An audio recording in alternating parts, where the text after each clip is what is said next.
오늘도 역시 우리는 다윗과 함께 다윗의 망명록, 도망길을 따라가고 있는 중입니다. 그런데 이 오늘 본문에 시글락이 나오죠. 근데 이 시글락에서 다윗은 그의 망명길 가운데 가장 중요한 갈림길, 우리가 일반적으로 얘기하는 그의 모든 길 중에 분수령에 도달하게 됩니다. 실제로 우리 오늘 30장 1절을 보니까 다윗과 그의 부하들이 이제 그 가드왕 아기스, 블레셋 연합의 대표인 아기스로부터 고향으로 근거지로 빨리 돌아가라고 하는 얘기를 듣고 새벽부터 길을 재촉해서 이제 사흘째 드디어 시글락 가까이에 왔습니다.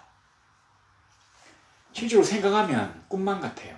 왜냐하면 다윗이 만일에 그 전쟁에 그대로 참여했다면 꼼짝없이 그의 삶은 이스라엘의 왕이 아니라 아기스의 호위 대장이거나 아니면 토사구팽이라고 사냥개가 사냥이 끝나면 솥에 삶아 먹혀지는 그러한 처지에 빠질 수도 있었는데 우리 하나님이 그를 사랑하셔가지고 그가 블레셋 다른 방백들 여러 다른 자그마한 도시 국가들의 왕들의 반대로 인해서 전쟁에 참여하지 못했어요. 아기스가 이걸 좀 미안하게 여겨가지고 빨리 돌아가라. 이렇게 되었습니다. 이제 길을 재촉해서 사흘거리인 시글락에 당도했어요. 이제 조금만 더 가면 비록 임시 거처이긴 하지만 처자가 있는 그 가정이 있는 집이 있는 바로 그곳으로 들어갈 수 있습니다.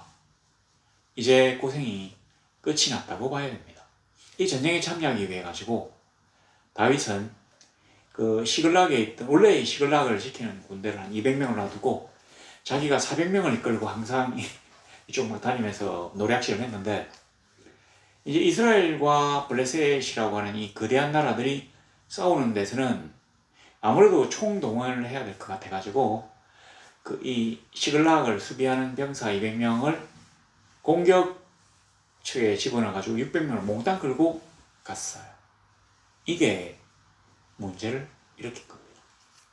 자 보니까 31절에 그의 사람들이 사흘 만에 시글락에 이른 때 아말렉 사람들이 이미 네겝과 시글락을 침노하였는데 그들이 시글락을 쳐서 불사르고 거기에 있는 젊거나 늙은 여인들은 한 사람도 죽이지 아니하고 다 사로잡아 끌고 자기 길을 갔더라. 자, 왜 이렇게 적었는지. 실제로 이제 이 아말렉 사람들 입장에서는 다윗에게 복수한 거예요. 다윗이 이전에 그 가드왕 아기스에게 물건을 갖다 준 꼭 뺐던 대상이 요 아말렉 사람들, 그술 사람, 기르가스인지 하여튼 이런 사람들과 아말렉은 이스라엘의 가장 큰 원수이긴 합니다. 하나님이 사울에게 아말렉을 쳐서 진멸하고 모든 짐승까지 싹 다 없애라고 하신 그런 민족이에요. 근데 그때 이제 제대로 처리를 못했기 때문에 이 아말렉 사람들이 아마 시글락 남방이거나 블레셋 남방 쪽에 하여튼 거의 왔다 갔다 하면서 유목민이 살고 있었던 것 같아요. 근데 그들이 아말렉을 공격해가지고 물건을 빼들었는데 사람들은 다 끌고 가서 죽였다고 했잖아요. 근데 아말렉 사람들은 이 시글락에서 빼앗은 이 포로들을 끌고 갔는데 한 명도 죽이지 않았답니다. 그 당시 이제 사람들이 봤을 때는 사람을 죽였는지 죽이지 않았는지 알 수가 없어요. 왜냐하면 거기 시체가 없기는 해도 모르죠. 또 포로로 끌고 가다가 어디 적당한 곳에 구덩이를 파서 거기서 집단 학살했는지를 모릅니다. 자, 어쨌든 간에 시글락에 불이 탔어요. 사람은 아무도 없습니다. 그러니까 3절에 보니까 다윗과 그의 사람들이 성읍에 이르러 본즉 성읍이 불탔고 자기들의 아내와 자녀들이 사로잡혔는지라. 다윗과 그와 함께한 백성이 올 기력이 없도록 소리를 높여 울었더라. 다윗의 아내 그 아히노암과 아비가일도 사로잡혀갔대요. 실제로 우리는 그 당시 상황은 이 본문에서 나온 것과 다릅니다. 우리는 기록물을 보고 알지만 그 당시 사람들은 자기의 처자들이 어떻게 됐는지를 행방을 알지 못해요. 노예로 끌려갔는지, 끌려가다가 죽었는지, 생매장이 되었는지, 지금 성읍이 불탔기 때문에 너무 억장이 무너지듯이 우는 게 문제입니다. 실제로 우리는 이거를 산 넘어 산, 설상가상이라고 하잖아요. 우리가 이 세상에 살면서 많은 어려움들을 겪습니다. 우리 하나님의 도우심과 자비와 긍휼로 그의 지혜와 인도하심으로 이 어려움들을 이겨서 나가고 있는데, 진짜로 하나님의 은혜에 감사해서 감사하려고 했는데 보니까 바로 그 일로 인해서 더 큰 불행이 그에게 닥쳐온 것을 느낄 때가 많이 있습니다. 이 세상은 평탄한 길이 아니에요. 장난도 아닙니다. 그냥 산 하나를 넘었다고 해서 평지가 한동안 계속되는 그런 정상적인 지역이 아니에요. 산을 넘고 보니까 또 다른 산이 있는데 그 산은 더 계곡이 깊고 봉우리는 더 높습니다. 진짜로 험난해요. 이때 우리가 어떻게 해야 될지가 여기에 나와 있습니다. 우리는 어떻습니까? 하나님이 어느 정도 어려움을 주시면, 하나님 어려움을 줬다고 하지 맙시다. 사탄이 어려움을 준다면 하나님을 바라고 그가 주신 능력과 지혜로 이겨냅니다. 기도하는 거죠. 그리고 하나님이 과연 나에게 어떻게 역사하실지를 보면서 그의 명령을 따라 행합니다. 그런데 웬만한 어려움과 고난은 우리 인간들이 그렇게 할 수 있지만 더 크고 더 황당하며 우리가 도저히 감당할 수 없는 그런 무거운 짐이 우리에게 쏟아질 때 우리가 그 짐을 받아내거나 이겨내지 못하고 그 짐에 깔려가지고 쓰러져서 영영 하나님 앞으로 나아갈 수 있는 힘들을 상실하고 낭망하고 좌절하며 세상으로 돌아가는 경우가 많이 있습니다. 그냥 가는 게 아니에요. 여기 보니까 다윗과 함께한 백성이 울기를 없도록 소리를 높이 울었는데 6절에 보세요. 백성들이 자녀들 때문에 마음이 슬퍼서 다윗을 돌로 치자 하니 다윗이 크게 다급하였으나 그의 하나님 여호와를 힘입고 용기를 얻었더라. 우리가 이제 몇 장을 보면 여호와 하나님께 다윗이 간구할 수 있는 하나님의 이름을 힘입고 어떻게 했다 이런 내용은 여기 처음 나오는 거예요. 왜냐하면 이 다윗이 자기 마음대로 블레셋 땅으로 도망을 왔고 하나님이 그어놓은 선을 넘었고 그리고 자기 마음대로 거짓말을 해가지고 이 거짓말의 어떤 파장 때문에 원치 않는 이스라엘과의 전쟁에 끌려가다시피 하다가 하나님의 적극적인 도움으로 기적같이 그가 그 곤란한 환경, 그러니까 이 함정, 그런 데서 덫에서 풀려난 것을 경험했기 때문에 나에게 어떤 어려움이 있어도 하나님이 결단코 나를 버리시지 않는다고 생각한 바로 그 하나님을 생각하고 그가 용기를 내었다는 말입니다. 그러니까 평소에 우리가 하나님이 우리에게 베푸신 은혜와 자비와 그 능력, 그의 사랑하심과 어루만져 주심과 위로하심을 느끼고 그와 교제하고 있어야 이 어려울 때 우리가 힘을 낼 수가 있어요. 그렇지 않으면 우리가 평소에 하나님에 대해서 회의하고 그가 있는지 없는지 그가 나에게 잘해주면 내가 하나님이 있는 것 같기도 하다가도 어려움이 있으면 닥치면 하나님이 없는 것 같다 싶기도 하다가도 이런 식으로 살다 보면 이런 어려움이 우리에게 닥쳐왔을 때 우리는 결코 이기지 못합니다. 하나님을 생각하지 못해요. 그를 의뢰할 생각 자체가 생기지 않습니다. 한다면 도를 들어 우리 하나님을 욕하고 치는 거하고 똑같은 거예요. 우리 입을 열어가지고 하나님을 욕하고 침뱉고 세상으로 돌아왔습니다. 우리 하나님은 우리를 위하여 얼마나 크고 놀라운 것들을 준비하셨는지를 우리가 생각하지 못해요. 너무 우리가 감당할 수 없는 큰 어려움이기 때문에. 자, 그러니까 7절 보세요. 다윗이 아히멜렉의 아들 제사장 아비아달에게 이르되 원하건대 에봇을 내게로 가져오라. 아비아달이 에봇을 다윗에게로 가져가매 다윗이 여호와께 묻자와 이르되 내가 이 군대를 추격하면 따라잡겠나이까 하니 여호와께서 그에게 대답하시되 그를 쫓아가라. 네가 반드시 따라잡고 도로 찾으리라. 우리가 여호와 하나님의 이름을 힘입고 용기를 낸다는 게 뭡니까? 7절에 나와 있네요. 하나님께 물어보는 것이 하나님이 나와 함께하는 한 나에게 절망은 없다고 내가 믿고 그 하나님께 간구하는 것입니다. 보통 사람들은 간구할 마음도 생기지 않는다고 했잖아요. 그런 용기가 생기지 않는다고 했잖아요. 왜냐하면 이 어려움이 너무 크고 너무 황망하기 때문에. 근데 이제 그가 하나님께 물어보는 요 과정이 나와 있어요. 제사장 아비아달이라고 있는데 실제로 이 사람은 대제사장입니다.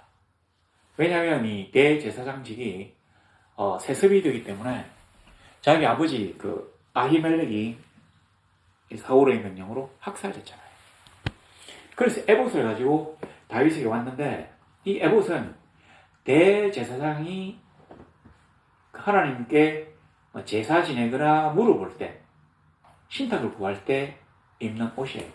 이 에봇 앞에 에봇은 베로덴이 그 도시인데 이 앞에 돌판이 달려있어요. 12개의 원석, 보석이랍시다.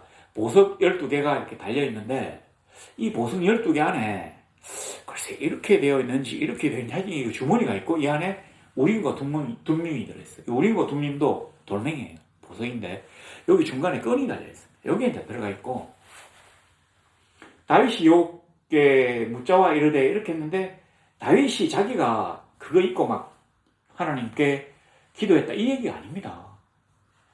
이 얘기는 아비아달에게 에봇을 입고 나에게 와라. 그리고 나를 위해서 하나님께 물어봐 달라고 요청했다는 말입니다. 성경이 이제 이렇게 적었던 이유는 이 대제사장이 가지고 있던 에봇이 어디로 오는가에 따라서 하나님의 임재가 이렇게 표시난다. 그런 뜻으로 아마 얘기한 것 같습니다. 와가지고 이제 아비아달에게 부탁했겠죠. 여기 있네요. 내가 이 군대를 죽여가면 따라잡겠나이까라고 하나님에게 물어봐다오. 아니면 물어봐 주세요. 그래서 아비아달이 하나님께 물었어요. 우림과 둠림 중에서 뭔가 하나 나왔어요. 여기 보니까 여호와께서 그에게 대답하시 이 말이 우림과 둠림 두 돌멩이 중에 한 개가 나왔다는 얘기입니다. 뭐가 나왔냐면 그를 쫓아가라. 네가 반드시 따라잡고 도로 찾으리라. 바로 이거죠. 우리가 하나님께 물어볼 수 있는 희망, 우리는 그거를 믿음이라고 합니다. 우리가 지금 눈에 볼 때는 아무리 어렵고 힘들어도 우리가 하나님이 살아계시고 그가 나와 함께 하신다고 믿는 한 나는 결단코 절망하거나 좌절하지 않습니다. 왜냐하면 천지에 불가능함이 없으신 그 하나님이 나의 아버지이시기 때문이에요. 그 하나님이 나의 기도를 들으시고 응답하시며 나에게 그를 하게 해주시기 때문입니다. 그가 나에게 능력을 주시기 때문에 내가 그의 능력을 힘입는다면 나에게 불가능한 일이 생기지 않을 것입니다. 자, 쫓아가라. 도로 찾을 것이다. 그래서 9절에 다윗과 함께한 600명이 이 사람은 얼마나 힘들었을까요? 왜냐하면 이게 자 보세요. 이 시글락에서 아기스에게 한 3일 그걸 갔어요. 자, 가드까지 갔는데 아벡에 진을 쳐. 그거 또 가는 거잖아요. 그리고 이제 아벡에 있는 사람 수넴까지 가요. 아마 이 수넴까지는 못 가고 내려온 것 같은데 빨리 내려가라. 이래가지고 내려오면 바로 그때 아말렉이 쳐들어갔던 거예요. 그러니까 하나님이 위에서 보실 때는 아말렉이 지금 시글락을 치러 왔어요. 그리고 이 가드에 있던 최소한 아벡이랍시다. 아벡에 있던 이 군대, 다윗과 그의 군대들이 시글락에서 내려오고 있어요. 하나님이 지금 정교하게 자기 일들을 하십니다. 아마 아말렉 사람들이 좀 더 빨라가지고 시글락을 불태우고 사람들을 포로로 끌고 왔어요. 그리고 아마 가축들 다 끌고 갔을 것 같습니다. 좋은 재물들 다 가지고 갔을 것 같아요. 돌멩이 혹시라도 맞아 죽을 뻔했는데 사람들은 그렇습니다. 솔직히 다윗도 자기 두 아내가 포로로 끌려갔잖아요. 같이 다 지금 피해를 본 입장이에요. 그런데도 그들이 다윗을 돌로 치려고 한 이유는 뭐냐? 당신 때문에 내가 망했다고 하는 거예요. 화풀이할 데가 없어요. 왜냐하면 아말렉 사람들은 존재하지 않기 때문에. 솔직히 그들이 아말렉 사람들이라고 했는데 이 뭐 기록에 남았지만 이 사람들이 아말렉이 자기를 쳐들어 왔는지 미디안이 쳐들어 왔는지 아람 사람이 쳐들어 왔는지 아라비아 사람이 쳐들어 왔는지 어떻게 알겠습니까? 그냥 추측만 하지 확신이 없어요. 어떤 추격의 달인이 나와가지고 이렇게 사람들을 죽이고 끌고 가는 거 이런 거는 대부분 보면 아말렉 사람들의 특징이다. 뭐 그랬는지 아닌지 모르겠습니다. 모든 게 불확실하고 암담해요. 그래서 사람들은 당장 화풀이를 할 곳이 필요했다는 말입니다. 이걸 딱 보면 우리는 생각나는 게 있어요. 물이 없어가지고 사막에서 목말라 할 때 이스라엘 백성들이 제일 먼저 한 게 뭡니까? 여호와 하나님께 간구한 게 아니라 돌멩이를 들어가지고 모세를 치료한 거예요. 사람들은 그렇습니다. 그런데 그런 정도의 사람들이라면 남의 지휘와 명령을 따르는 사람밖에 안 돼요. 우리가 하나님을 의지하는 자는 주체적으로 하나님 앞에 나아가지고 아버지 하나님, 제가 지금 이렇게 너무나 공고하오니 주여 나를 도우시고 나에게 힘을 주소서.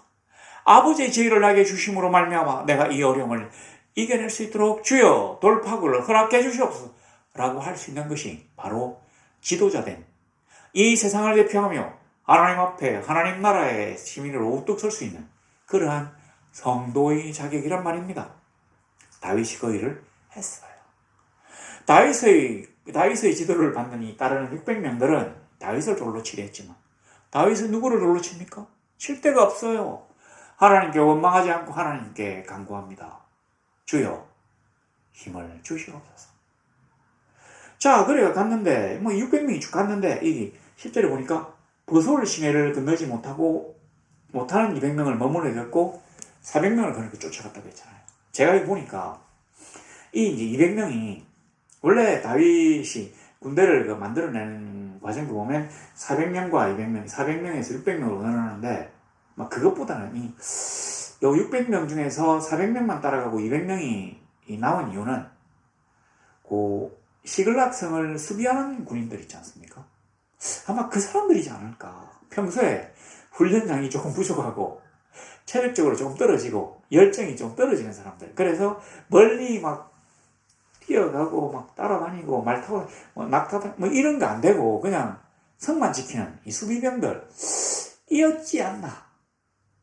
그런데 이제 이 버솔 시내가 버솔이란 말이 차가움이란 말이에요. 그러니까 이 사막에 햇빛이 쫙 내리쬐면 물도 뜨거워져야 되는데 이 시내가 어떻게 됐는지 이 밑에가 제법 찹찹했던 모양입니다. 그래서 버솔 시내라고 했는데 차가운 물이 흐른 데서 버솔 시내인데 여기까지는 평지였다면 이 시글락이 좀 평지예요.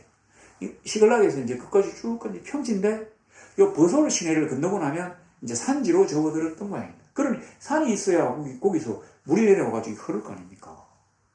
사막에 무슨 물이 흐르겠습니까? 그러니까 아마 그랬던 모양인데 이 사람들이 겨우겨우 막 헥헥거리면서 따라왔는데 처음에는 막 처자를 빼앗기고 이러니까 막 눈이 뒤집혀서 막 복수심에 눈이 멀어서 막 따라왔는데 이 산이 쫙 있는 걸 보니까 그러니까 시내와 또 산이 있는 걸 보니까 이 사람들이 도저히 따라가기를 포기합니다. 바로 이것도 하나님의 성도를 판별하는 아주 중요한 기준이에요. 우리가 가지고 있는 신앙, 우리가 가지고 있는 원한의 깊이, 우리가 뭔가를 이루고자 하는 그런 욕망의 깊이가 쉽게 얘기하면 우리가 하나님께 내어놓고 원하는 그러한 소원의 강도가 약하기 때문에 우리 앞에 자그마한 귀찮음과 곤란함이 우리로 하여금 그 일들을 해나가는데 방해가 되게 한다면, 그래서 우리로 하여금 감히 버솔 시내를 건너지 못하고 산지를 올라서 추격하지 못하게 한다면 그거 어떻게 하나님의 제대로 된 용사가 될 수 있겠나요? 여하튼 그래서 200명이 머물고 나머지 400명이 시내를 건너서 산지로 들어가서 추격을 시작합니다. 자, 그런데 보세요. 아마 이 버솔 시내까지는 뭔가 사람들이 공통적으로 지나갔던 그런 지역이었던 모양입니다. 평지니까 아마 이 말발굽이라든지 낙타 이게 좀 남아있지 않았을까요? 수백 명이나 수천 명이 확 지나갔으니까 뭔가 좀 남아있을 것 같아요. 그랬는데 시내를 탁 지나고 나니까 이게 사실은 시내가 나오니까 이게 기척을 이제 잃어버리는 거죠. 그리고 이제 산지가 있고 그걸 넘어가니까 완전히 이제 오리무중이 될 수가 있습니다. 여러분 실제 보세요. 무리가 들에서 애굽 사람 하나를 만나 그를 다윗에게로 데려다가 떡을 주어 먹게 하며 물을 마시게 하고 그에게 무화과 뭉쳐서 뗀 등이 하나와 건포도 2송이를 주었으니 그가 밤낮 사흘 동안 떡도 먹지 못하였고 물도 마시지 못하였음이니라. 그가 먹고 정신을 차리며 다윗이 그에게 이르되 너는 누구에게 속하였으며 어디에서 왔느냐 하니 하나님이 옛날에 형들의 행방을 찾고 막 들판을 헤매던 그 요셉에게 어떤 한 사람을 보내가지고 내 형들이 도단으로 가더라 라고 가르쳐 주셨어요. 그 길로 그는 노예 상인들에게 붙잡혀가지고 애굽으로 넘어갔지만 결국은 총리 대신이 되었어요. 그래서 자기의 형제들과 또 중동 일대에 많은 사람들의 목숨을 구하는 큰 일을 감당하게 되었습니다. 그게 생각이 나요. 우리가 지금 갈 바를 알지 못하고 이들이 과연 어디로 갔을까 하며 들판을 정처 없이 가고 있을 때 하나님은 우리가 이 들판에서 좌절하거나 포기할까 싶어가지고 우리에게 단서를 주시려고 한 사람을 만나게 하셨어요. 어떤 사람이냐? 이 아말렉 사람의 종인데 애굽 사람의 복색을 하고 있어요. 자, 그런데 중요한 게 있습니다. 보시면 13절에 보세요. 너는 누구에게 속하였으며 어디에서 왔느냐? 탁 나오잖아요. 너는 누구에게 속하였으며. 왜냐하면 이 애굽 사람이 복장이 종의 복장이에요. 옛날의 종은 사람이 아니라 가축과 비슷하게 취급되어 가지고 재산으로 간주되었어요. 그런데 이 종의 상태가 병이 들고 지금 기진맥진해서 죽어갈 위기에 처해 있습니다. 그래서 아마 주인이 여기 나와 있는데, 자, 이런 사람에게도 다윗은 자비와 긍휼을 베풀어 가지고 그에게 물과 떡 그리고 포도송이와 무화과 송이를 주었어요. 기력을 회복하도록 합니다. 근데 이 애굽 사람 종, 아말렉의 종인 이 애굽 사람도 실제로는 이 시글락 성을 공격하는데 가담했던 사람. 따지고 보면 원수죠. 그럼에도 불구하고 살려줘요. 왜냐하면 여기 보세요. 이 보면 15절에 네가 나를 그 군대로 인도하겠느냐 하니 그가 이르되 당신이 나를 죽이지도 아니하고 내 주인의 수중에 넘기지도 아니하겠다고 하나님의 이름으로, 그러니까 신의 이름으로 맹세하라. 그러면 내가 인도하겠다. 여기서 하나님은 여호와 하나님을 얘기하는 건 아마 아닌 모양입니다. 그러니까 자기들이 믿는 신, 그 신의 이름으로 맹세하라. 그런 뜻인데 왜 이렇게 나오느냐면 이 애굽 사람의 입장에서는 자기도 실제로 보면 이 사람들의 원수예요. 성을 불태우고 처자를 노예로 포로로 끌고 간 그런 일에 크게 협조한 그런 원수인데 그러니까 안 죽겠다고 얘기해라. 또 하나, 내가 아말렉 사람들 지금 깊이 원망하고 있다. 병들었다고 해서 나를 실컷 써먹고는 사망에 버렸다는 건 진짜로 내가 용서할 수 없다. 그런 뜻이겠죠. 그래서 넘기지 마라. 잘 보세요. 전부 다 사흘이에요. 이 종을 그 넓은 들판에서 만난 것도 신기하지만 알고 보니까 이 친구가 시글락을 공격하는데 가담했던 친구예요. 그리고 그 본거지로 막 같이 가다가 병들었으니까 버리고 갔대요. 그래서 그들의 본거지를 알게 된 것입니다. 우리 하나님은 우리에게 아주 정교하게, 아주 세밀하게 우리를 이끄시기 위하여 얘들아 그쪽으로 가는 게 아니야. 이쪽으로 가야 돼.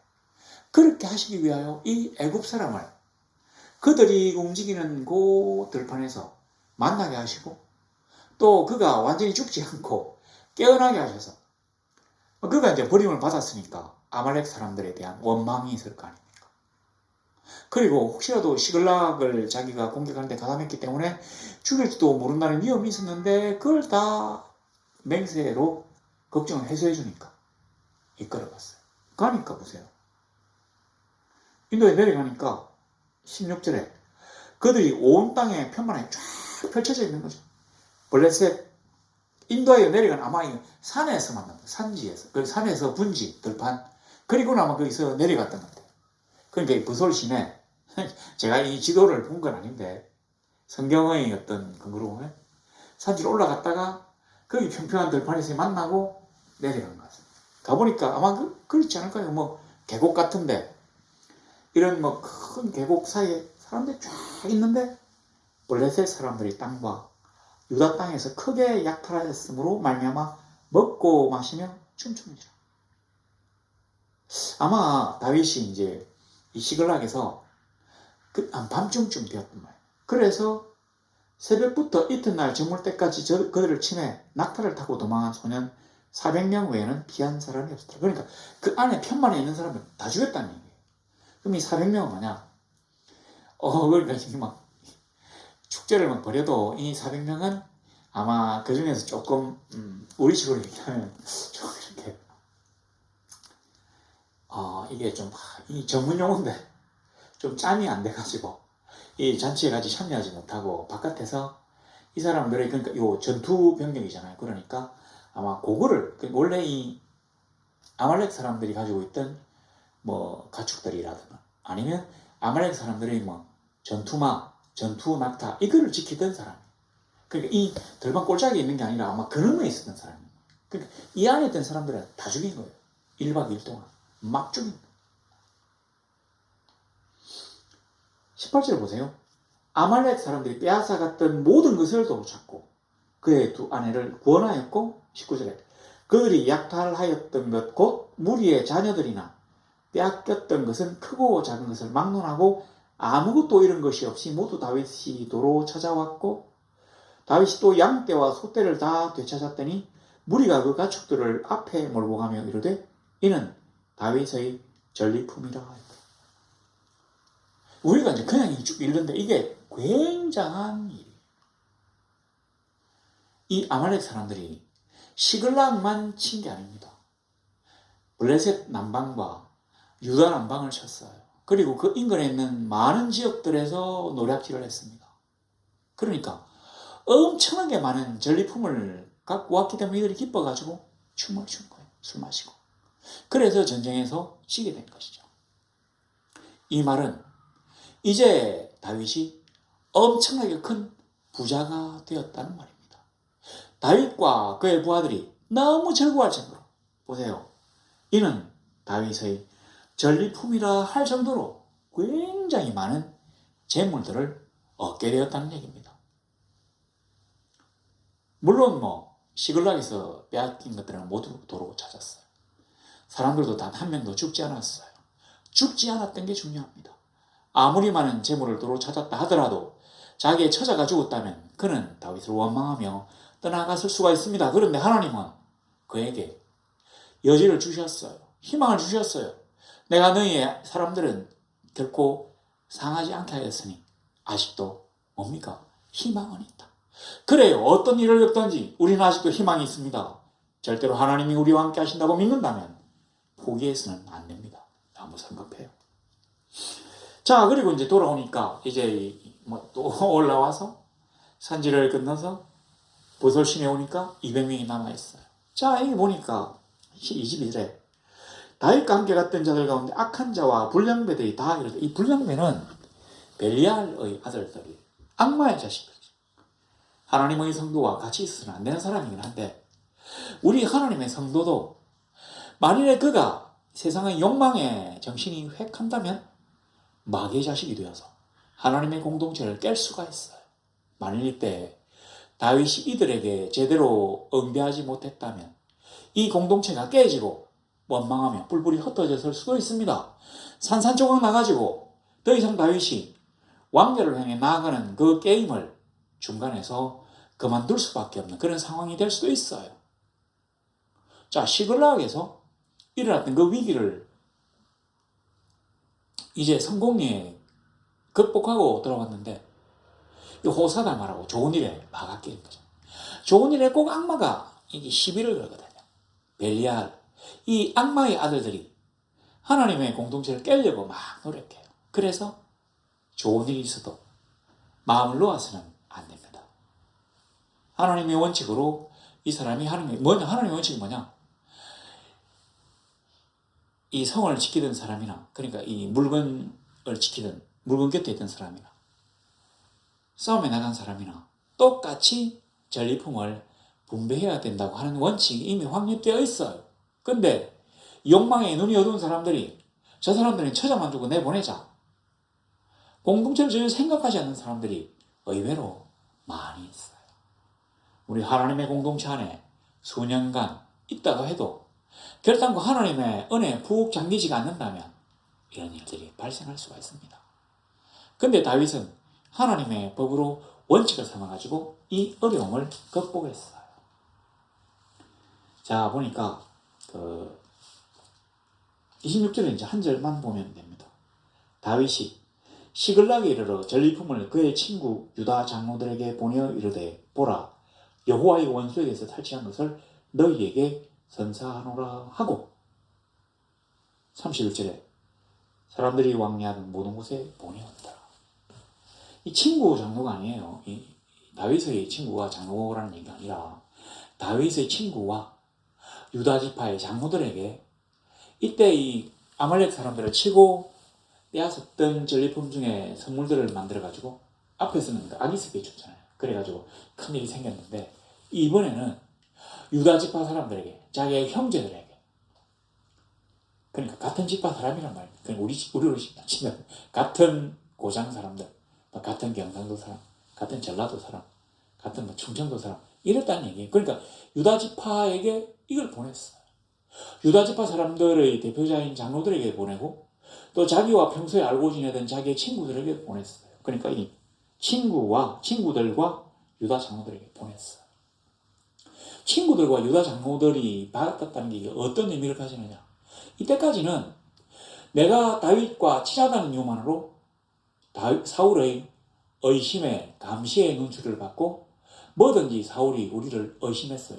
저게 혹시 재산을 빼돌려가지고 다윗에게 뭐 분자금으로 제공하지 않을까? 이렇게 생각되었다면, 그리고 다윗의 친구이기 때문에, 다윗하고 친하기 때문에 결단코 이 재산들이 많아져서는 다윗에게 좋은 일을 시킬 수도 있다고 하는 의심 때문에 뭐든지 일이 안 됐어요. 뭐 땅을 좀 개간하려고 해도 허가가 안 난다든지 그런 식으로, 꼭 그런 건 아닙니다만 하여튼 그런 식으로 그랬는데, 그래서 이 다윗의 친구들의 머릿속에는 뭐가 들었냐면, 우리가 괜히 다윗 같은 애하고 이렇게 알게 돼가지고 진짜 인생이 고단하구나 생각했는데, 생각지도 않게 다윗으로부터 풍성한 예물이 왔어요. 선물이 왔어요. 어떻게 마음이 바뀝니까? 우리가 잘난 친구를 두니까 이렇게 풍성한 선물을 받을 수 있구나로 바뀌었어요. 유다 지파의 장로들에게도 마찬가지예요. 이들이 단지 유다 지파의 장로라는 이유만으로 베냐민 지파 소속의 사울 왕으로부터 핍박과 의심의 눈초리를 받아왔습니다. 감시를 받아왔어요. 압박을 받아왔어요. 그랬는데 이제 사울은 지금 전쟁 친다고 저기 가가 있으니까 다윗으로 받은 이 선물을 보고 비로소 이 사람들이 머릿속에 우리가 이 유다 지파의 진짜로 잘난 사람, 우리로 치면 개천에서 난 용인 이 다윗을 밀어줘야 되겠구나. 이 다윗이 진짜로 유다 지파의 자랑이 되겠구나. 지금 사울이 저러고 있는데 그 사울의 위세가 얼마나 남지 않았구나 하고는 이 유다 지파의 장로들이 다윗을 자기들의 왕으로 추대할 생각을 만들겠다는 것이 바로 그게 시글락 성의 어떤 좋은 점이에요. 그래서 다윗의 도망길 가운데서 분수령이라고 선택의 기로에 그가 알지는 못했겠지만 다윗이 이것들을 잘 해결하고 끝까지 하나님께 붙어있고 또 그가 욕망과 어떤 근시안적인 그런 것에 휘둘리지 않고 하나님의 법을 지키며 하나님께 그가 다시 돌아왔을 때 굳건하게 하나님을 붙잡고 나아갔을 때 하나님은 그에게 생각지도 못했던 놀라운 일들을 허락하셨다는 말입니다. 이제까지 다윗은 친구나 유다 지파 사람들에게 해만 끼쳤지 덕을 준 적이 없어요. 보세요. 아까 우리 저번에 그 10사람들이 자꾸 다윗을 밀고 하잖아요. 왜 했겠습니까? 밀고 안 하면 와서 다 죽이니까 그냥 막 하는 거예요. 그런데 이제 다윗이 그 유다 지파 사람들, 자기 형제들에게 뭔가를 베풀 수 있는 입장이 되니까 뭔가를 실질적으로 주니까 사람들이 생각이 바뀌게 된 것입니다. 이 생각의 바뀜이 훗날 다윗을 유대의 왕으로 옹립하는 큰 일들을 하게 만든 작은 원동력이 되었다고 합니다.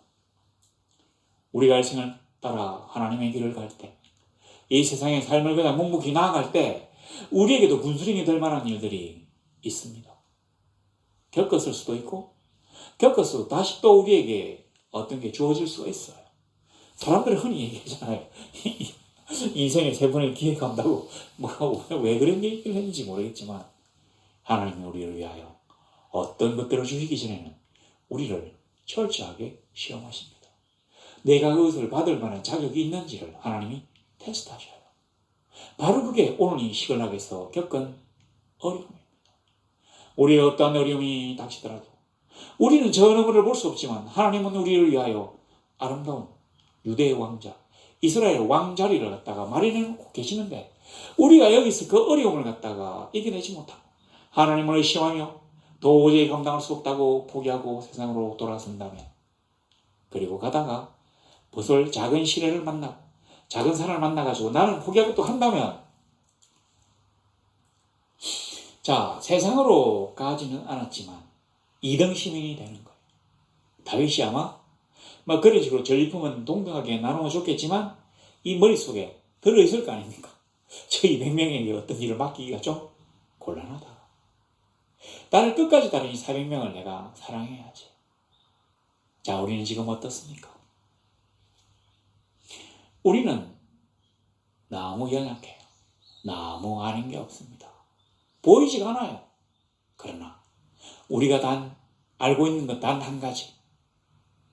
나의 하나님은 전지전능하신 분이다. 내가 그를 의지한다면, 내가 그를 생각하며 용기를 낸다면 그는 결단코 나를 실망시키지 않는 분이시다. 우리의 믿음이 여기에 이르렀습니까?